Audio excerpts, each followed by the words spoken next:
Welcome to the second part of Promissory Estoppel.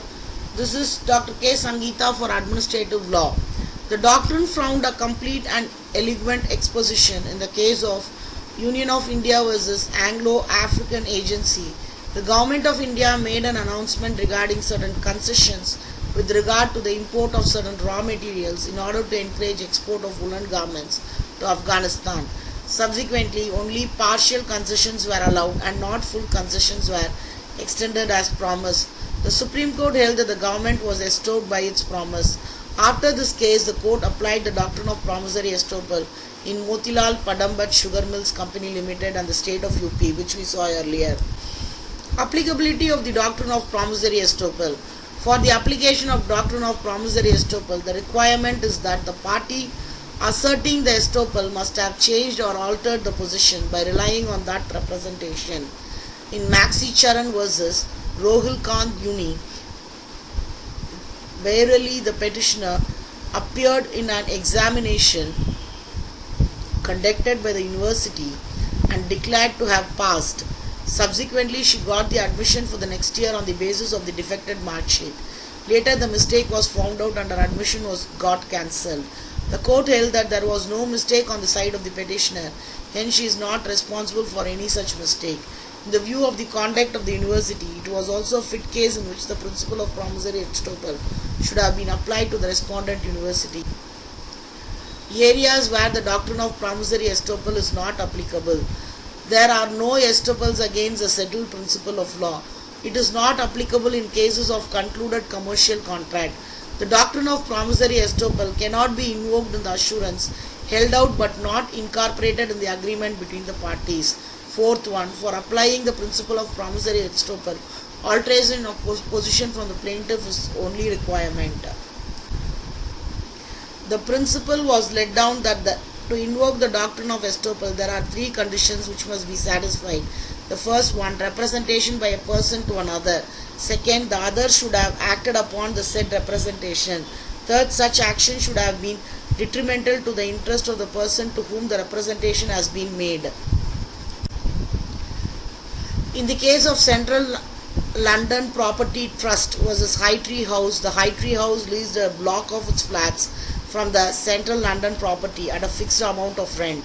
Later, at the time of war, it was not getting tenants to the other flats which were unoccupied because the defendant had difficulty in getting tenants to all the flats during the time of war.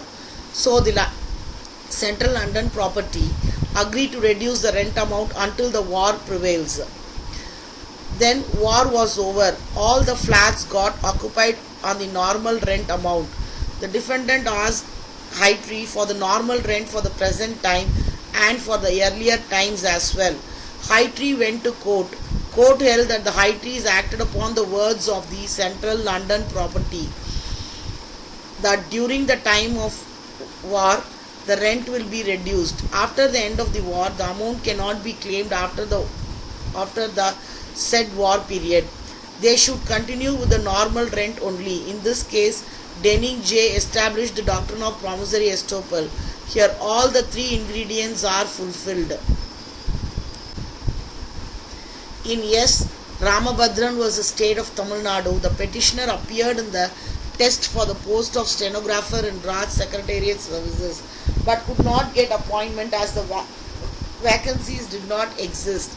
The petitioner were given the option to join subordinate services with the clear understanding that if the vacancy were available before the expiry of the selection list, they would be observed in the secretariat services, and the petitioner did join the subordinate service.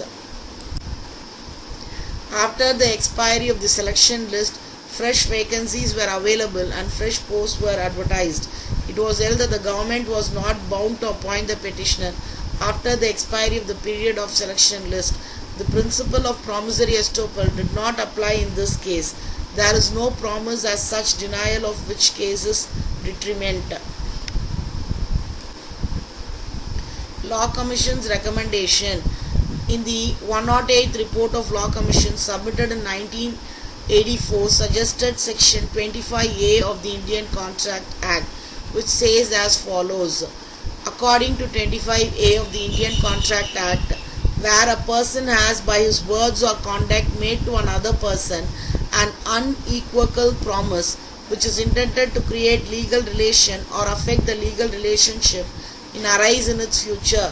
Such person knows or intends that the promise would be acted upon by the person to whom it is made, and the promise is in fact so acted upon the other person by altering his position, when notwithstanding that the promise is without consideration, it shall be binding to the person making it, if having regard to the dealing which has been taken place between the parties, it would be unjust not to hold him to be so bound. The provisions of this section shall not apply where the events that have been subsequently happening shows that it would be unjust to hold the promisor to be bound by the promise, where the promisor is the government and the enforcing promise would be inconsistent with an obligation or liability imposed on the government by law. Legal provisions. There is no provisions for promissory estoppel under Indian law. Section 25 of the Indian Contract Act talks about contracts made without consideration. In other words, the enforceability of promises, and Section 115 of the Indian Evidence Act deals with estoppels only. Conclusion. A man cannot live in isolation when we are living in a society. Everyone is dependent on each other. It brought contractual and commercial relationship. The promise of one person who becomes important for another, and the costs for benefit or loss, if it is denied, it may cause harm to another person. For their protection, the doctrine of promissory estoppel is available as a shield. Promissory estoppel is a good defense for a good principle to avoid injustice. The judiciary in India have played a very significant role in making the promise responsible and accountable, and made it abide by its promise. Thank you for listening to promissory estoppel in administrative law. Thank you.